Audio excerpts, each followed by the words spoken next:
And the word craving is very, very important. You know, I hear people today say, well, I came to AA and I craved a drink for 4 years. No, in the context of the Big Book, that's the wrong use of the word craving. They might have needed a drink, wanted a drink, desired a drink. The only way an alcoholic can crave alcohol is to first put it in the body. Then the physical craving develops, and then we can't stop and we end up drunk. So in the recovery section of the book, when you see the word craving, it's always referring to the body, never to the mind. We'll use the word obsession for the mind. The word craving is for the body.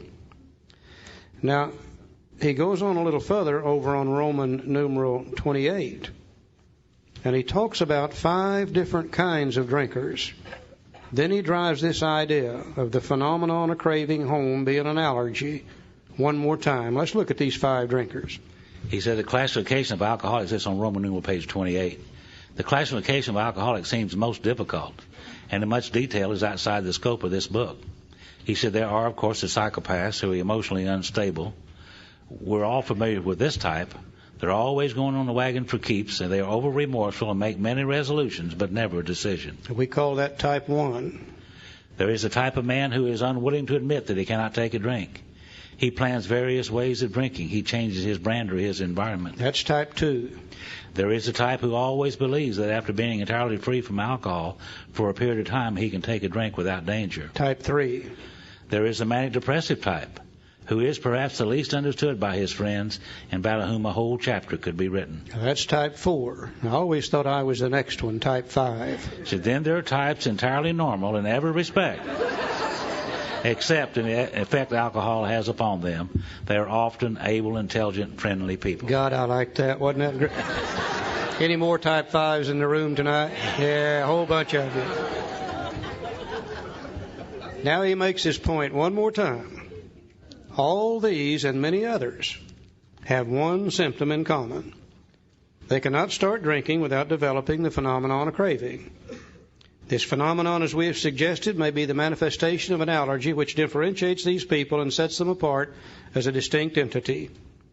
It has never been, by any treatment which we are familiar, permanently eradicated. The only relief we have to suggest is entire abstinence. Now, I think what he said is this, that if all we alcoholics in this room tonight should take a drink, God forbid that happen, but if we did, we would not all react just exactly the same. In just a little bit, one of us would be crying in our beer, oh, boo-hoo-hoo-hoo, the world's not treating me right. In just a little bit, one of them will be up here on this stage hooping and hollering and dancing and cutting up and having a hell of a good time. In just a little bit, there'll be 2 over in that corner getting in a fight, just sure as anything. Look over here, there'll be a couple, one putting the make on the other. We tend to do that too when we drink. We would do many different things. But if we're a real alcoholic, there's one thing that every one of us would do. We would start looking for a second drink. The phenomenon of craving has taken over now. The allergy has manifested itself, and now when we can't stop, we've got to have a third drink. And a fourth and a fifth and a sixth and an eighth and a 10th and on till we're drunk, sick, and in all kinds of trouble. Now, it really doesn't make any difference whether we're born with it or whether we drink ourselves into it. I was born with it, I'm sure. First drink I took at age 14, the allergy presented itself that night and I got drunk. Every time I drank, I got drunk. I drank 26 years. I don't ever remember taking one drink of anything that had alcohol in it. It always led to 2 to 3 to 6 to 8 to 10 and etc. Some of you, I'm sure, drank with safety for several years. But somewhere you crossed the line. And the same thing began to happen to you after several years of drinking that happened to me from the very beginning. But what difference does it make? The fact is, that's the way we are tonight. I know that's the way we are tonight, too. Because if we were not that way tonight, we wouldn't be in this room tonight. If you and I could drink without getting drunk, where would we be? We'd be out there drinking without getting drunk. But you see, we can't do that. That's what we've got in common in the fellowship of Alcoholics Anonymous, is we can't drink without getting drunk. Now, back in the 1930s, this was the doctor's opinion. In the 1930s, they knew very little about metabolism. Today, they know lots about metabolism. Today they know that if you put anything in your system, such as a piece of bread or a piece of beefsteak, that the mind and body recognizes what that is. Certain organs of the body begin to produce some things called enzymes. They attack that food and begin to break it down and separate it into usable and non-usable items. What the body can use, such as the proteins, the amino acids, the vitamins, the body will retain. What it can't use, it will dissipate through the urinary and intestinal tract. They call that metabolism. Today, they have proven that the doctor's opinion is no longer just an opinion. It's actual truth. Now, we're going to look at a little picture here for just a minute. And I want to stress that this is not AA information. AA won't get involved into why we're allergic because that might bring controversy. But this information presented to us a few years ago by members of the medical profession is so interesting and has such depth and meaning for people like us, I think we would be remiss if we didn't look at it. So let's look at it for just a moment. In the center of that picture, there's 9 people there that drink safely. They are at ease with alcohol. They take a drink or two, the mind and body senses it, the enzyme production starts, and the enzymes attacks the alcohol, breaks it down into acetaldehyde, then to diacetic acid, then to acetone. In the final stages, it becomes a simple carbohydrate made up of water, sugar, and carbon dioxide. The water will be dissipated through the urinary intestinal tract. The sugar is calories, energy. Empty calories. None of the amino acids, none of the vitamins, but a form of energy. The body will burn them, store the excess to be as fat to be used at a later date. The carbon dioxide will be dissipated through the lungs. In the normal social drinker, this takes place at the rate of approximately 1 ounce per hour. Now, I know it'll vary with different people, but the average is 1 ounce per hour. And if they don't drink more than 1 ounce per hour, they can't get drunk. Their body metabolizes it and burns it up and gets rid of it at that rate. Very seldom do you see a social drinker drinking more than 1 ounce per hour. If you're with one of them and they're drinking more than 1 ounce per hour, you better get out of the way, because they're going to puke on you after a while. They'll either go to sleep or they'll puke on you, one of the two, every time. The left-hand side is the one who does not drink safely, or is at dis-ease with alcohol. And if you want to use the word disease, that's all it means. Something that separates you from the norm. We alcoholics put it in our body, the same thing happens. The enzymes attack the alcohol, break it down to acetaldehyde, then to diacetic acid, then to acetone. It seems as though in our bodies, the enzymes necessary to complete the metabolism, breaking it down from acetone to the simple carbohydrate, are not there in the same qualities and or quantities as they are in the body of the non-alcoholic. Therefore, it stays in our body for a longer period of time as acetone. It is proven today that acetone ingested into the human system that remains there for an appreciable period of time will produce an actual physical craving for more of the same. The non-alcoholic's body, it goes through that stage so rapidly the craving never occurs. In our body, it stays there long enough, the craving develops, and that demands a second drink. Now just think, you got most of the acetone from the first, now you put that in from the second. The acetone level goes up. And if the acetone is what causes the craving, then the craving becomes harder with the second drink. Now you put in the third. You got most of the first, nearly all the second. Now you put in the acetone from the third, and the craving goes up. And that demands a fourth. You got most of the first, nearly all the second, that from the third. Now you put in the acetone from the fourth, and as the acetone level increases, the craving becomes harder. At midnight, we're laying out in the parking lot. They run over us and broken our leg. And they come running up to us and say, "Can we help you?" And we say, "My God, yes, give me another drink." You see, we're craving it harder at midnight after 30 drinks than we were at 6 in the evening after 2 drinks. That explains to me why I never got enough. Hell, I drank 26 years. I never did get all the alcohol I wanted. I got a hell of a lot more than I needed, more than I could stand, but I never got all I wanted. Because the more you drink, the higher the craving, the higher the craving, the more you want, the more you want. It's just endless. Now, if this never got any worse, we could probably learn to live with this situation. But we know not only do we have an illness, we have a progressive illness that always gets worse and never better. Today we know that as we drink, the more we drink, the longer we drink, the more tissue we destroy. Alcohol is a destroyer of human tissue. And the more tissue we destroy, it seems as though that it acts upon two organs of the body first, which are the liver and the pancreas. Now today we know that the organs of the body that produce the enzymes necessary to metabolize alcohol are the liver and the pancreas. And as we drink and as we damage them, the enzyme production becomes less and less. The craving becomes harder and harder, with the resultant drinking becoming worse and worse. We know also that the body begins to shut down on the production of everything as we get older. Now, I wish that were not true, but believe me, it is. I'm experiencing lots of that. If I should take a drink today after 20-some-odd years of sobriety, I wouldn't start where I left off 20-some-odd years ago. The craving would be harder, the drinking would be harder, and the resultant trouble would be harder due to the aging factor. So not only do we have a physical illness, we have a progressive physical illness due to two factors, damage to the body and also due to the aging factor. Now that I see that, I can accept the fact that I can no longer successfully drink alcohol. Until I could see this, I knew there had to be a way I could drink without getting drunk. And I damn near killed me trying to find it. But now that I can see this, I can accept the fact that I can no longer safely drink alcohol.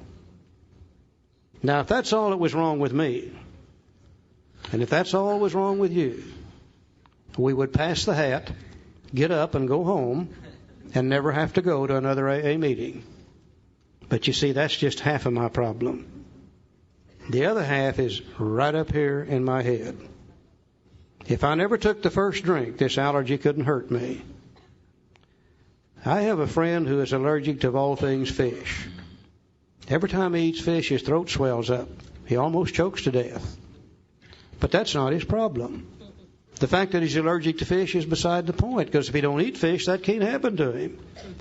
But he got something up here in his head that isn't right when it comes to fish. The switch doesn't close, or a light bulb doesn't come on, or something. He's 3 French fries short of a Happy Meal. Yeah. From time to time, his mind tells him that it's okay to eat fish. And he'll eat the fish. His throat swells up. He ends up in a hospital every time. And I'll bet it always starts like this. Well, I haven't had any fish in 90 days. Surely I could have one piece of fish. Or it says it's that orange roughy I've been eating. If I'd eaten nothing but halibut, it'd be okay. Or it might even say it's them damn people I've been eating fish with. If I just changed my crowd, whatever the reason, his mind gives him permission to do so. Now, I'm the same way when it comes to alcohol. Left on my own resources, from time to time, my mind tells me it's okay to drink alcohol. Then I take the drink and then the allergy takes over. So the real problem centers in my mind rather than my body. Let's look at the mind for just a few minutes, and then we'll be through for the night. Charlie said the doctor said he has never been by any treatment which we are familiar permanently eradicated. The only relief we have to suggest is the entire abstinence. In other words, if we have an allergy to alcohol and we crave more when we drink, he suggests we don't drink. And that's the end of that. So now we're going to talk about the most dangerous part of the illness. And the most dangerous part of the illness of alcoholism is when we're not drinking. You know why it's the most dangerous part of the illness? Because we're thinking about drinking. So let's move back now to the Roman numeral page 26, and we're going to start talking about the mind, twofold illness. We talked about the physical allergy in great detail. Now we're going to talk about the obsession of the mind. It's in bottom page, Roman numeral page 26. It says men and women drink essentially because they lack the effect produced by alcohol. Now, many alcoholics are highly offended when you say that.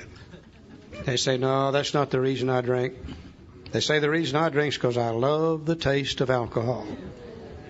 I wouldn't argue with them whether they do or not. I love the taste of cold beer. I always have, all my life, as far back as I can remember. I also love the taste of cold mountain spring water. I never did sit down and drink a case of cold mountain spring water.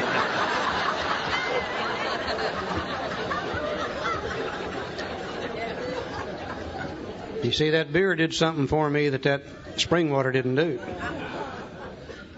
All my life as a kid growing up, I was on the outside of the crowd looking in. Always wanted to be a part of and knew I could not be. Always knew that whatever I said, whatever I did, it would be the wrong thing. People would laugh and I would be embarrassed. You ladies, I couldn't even get around you. If I got around you, I would just absolutely, completely tongue-tied you. Scared me to death. One night somebody gave me a drink of moonshine whiskey, and all those fears disappeared. And I was allowed to ask a girl to dance with me for the first time in my life. I was allowed to take her home from the dance for the first time in my life. We got in the back seat of a 36 Chevrolet, and I was allowed to do some things I'd been wanting to do for a long, long time. I loved what alcohol did to me, for me, not to me, but for me. Now, if it gave me a slightly tipsy, out of control, beginnings of a nauseous feeling, I wouldn't love that. But you see, it gives me that great, exciting, in-control feeling and allows me to function in a manner I'd never been able to function before. Men and women drink essentially because they like the effect produced by alcohol. I think that we can all pretty well identify with that effect in the beginning. I certainly had that same effect, drink it for the same reasons. But we know that alcoholism is a progressive illness, too. It gets worse over time. And after a while, I began to do some of those things that Charlie talked about. And I began to drink more and more and more. And I began to wake up some mornings with a little guilt, shame, and remorse as a result of things that I was doing while drinking. And that brought on more drinking, and I had to drink to get rid of those feelings, so another effect by which I drank. And as the years and time went by and the trouble that I had in my life went by, in the end, I drank for the sickest effect of all, which is total oblivion.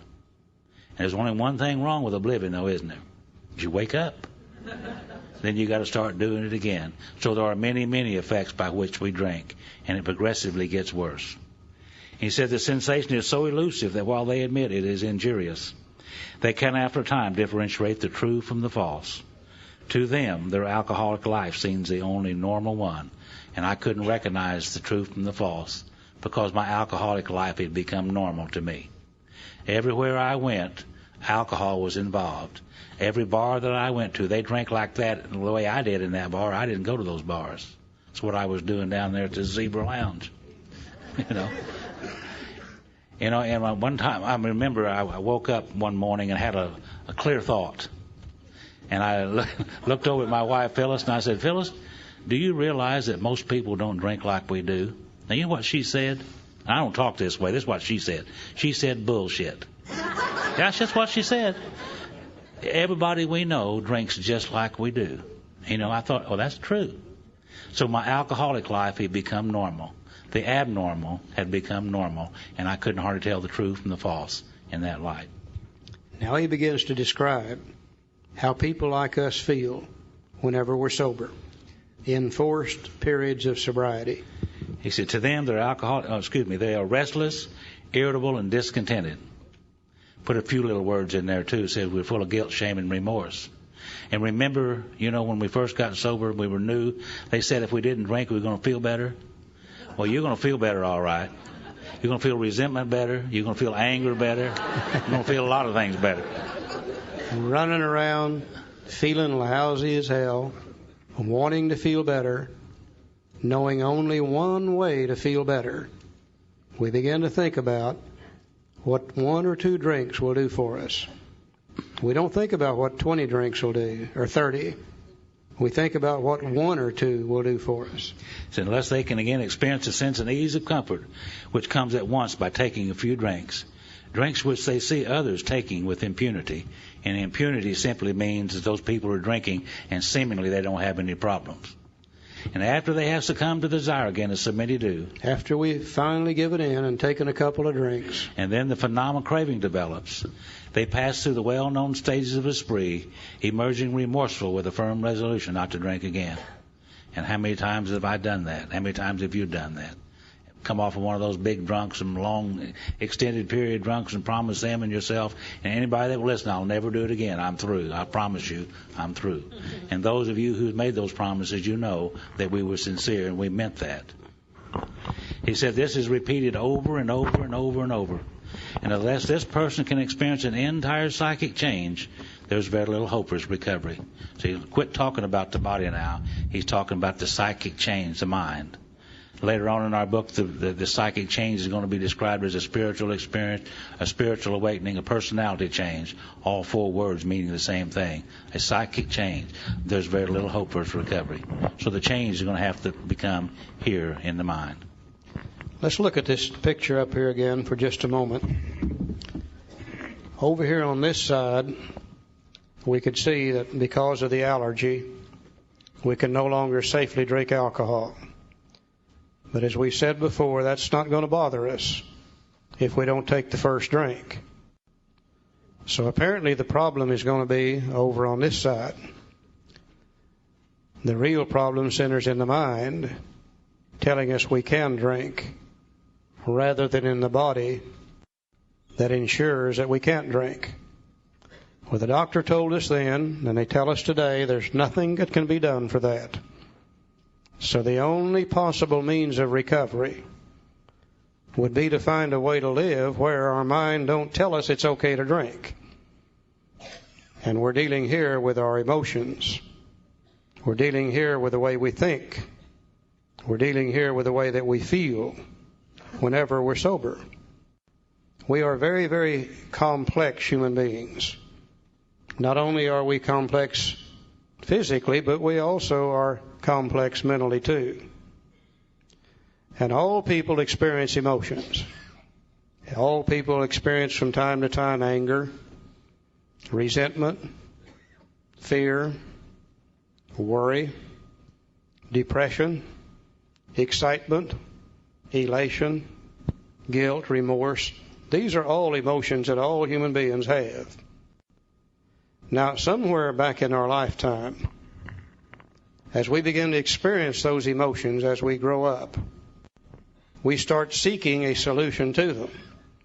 And like me, when I was that kid growing up, I was just an emotional basket case. Couldn't hardly function in normal society. Always scared to death, always worried, always angry, always doing things that I shouldn't do and feeling the guilt and the remorse associated with that. Now, I used to think only we alcoholics did that. But I found out today that that's normal. As kids grow up, everybody experiences these kind of feelings. And they start looking for an answer, and many people find it in many different ways.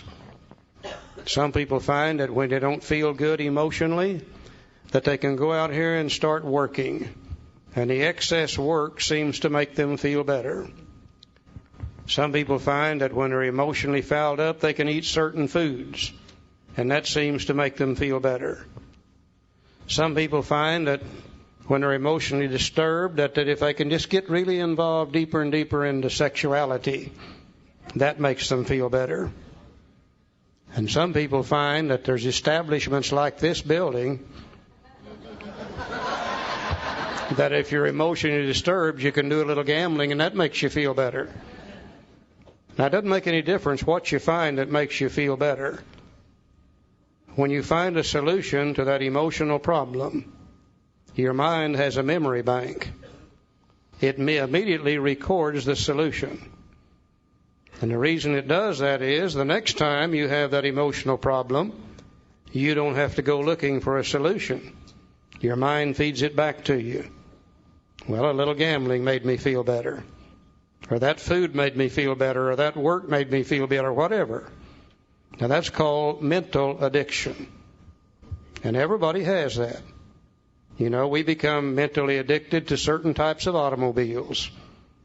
We become mentally addicted to our hairdressers. We become mentally addicted to certain dishwater products that we use. Dish soap, we've got a problem, we find the answer, the mind records it, feeds it back to us the next time we have the problem.